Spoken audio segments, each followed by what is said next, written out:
Shalom. How is everybody today? I pray that everybody's doing well. My name is Stephanie, and I share understandings that I receive by God when I read His Word. I have an understanding to share with you on regards to Revelation chapter 12.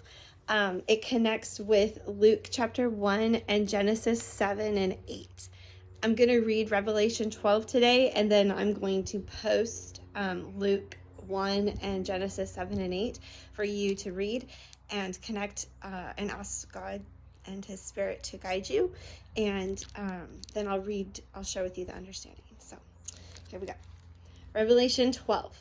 Now a great sign appeared in heaven, a woman clothed with the sun, with the moon under her feet, and on her head a garland of 12 stars.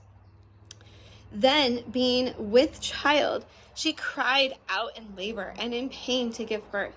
And another sign appeared in heaven. Behold, a great fiery red dragon, having 7 heads and 10 horns, and 7 diadems on his head.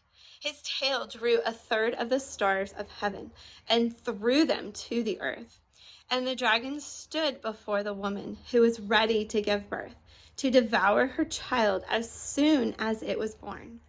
She bore a male child who was to rule all nations with a rod of iron, and her child was caught up to God and His throne. Then the woman fled into the wilderness, where she has a place prepared by God, that they should feed her there 1,260 days. And war broke out in heaven. Michael and his angels fought with the dragon, and the dragon and his angels fought. But they did not prevail, nor was a place found for them in heaven any longer. So the great dragon was cast out, that serpent of old, called the devil and Satan, who deceives the whole world. He was cast to the earth, and his angels were cast out with him. Then I heard a loud voice saying in heaven, "Now salvation and strength and the kingdom of our God and the power of His Christ has come, for the accuser of our brethren, who accuses them before God day and night, and has been cast down. And they overcame him by the blood of the Lamb and by the word of their testimony, and they did not love their lives to death. Therefore, rejoice, O heavens, and you who dwell in them. Woe to the inhabitants of the earth and the sea, for the devil has come down to you, having great wrath, because he knows his time is short."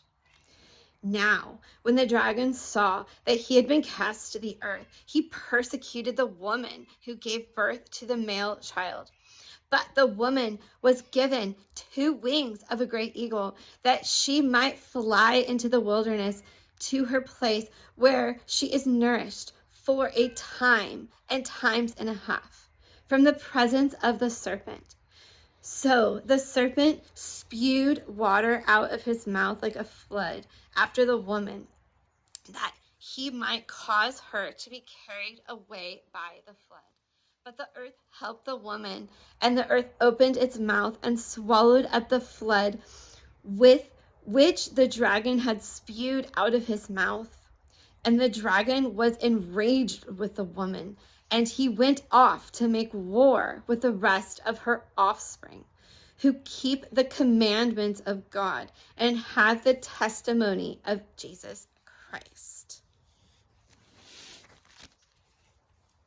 Okay.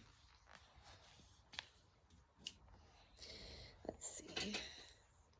As the woman in Revelation 12 is God's elect first fruits, and her offspring are those who are witnesses to, or who are witnessed to by the first fruits during the reign of the Antichrist.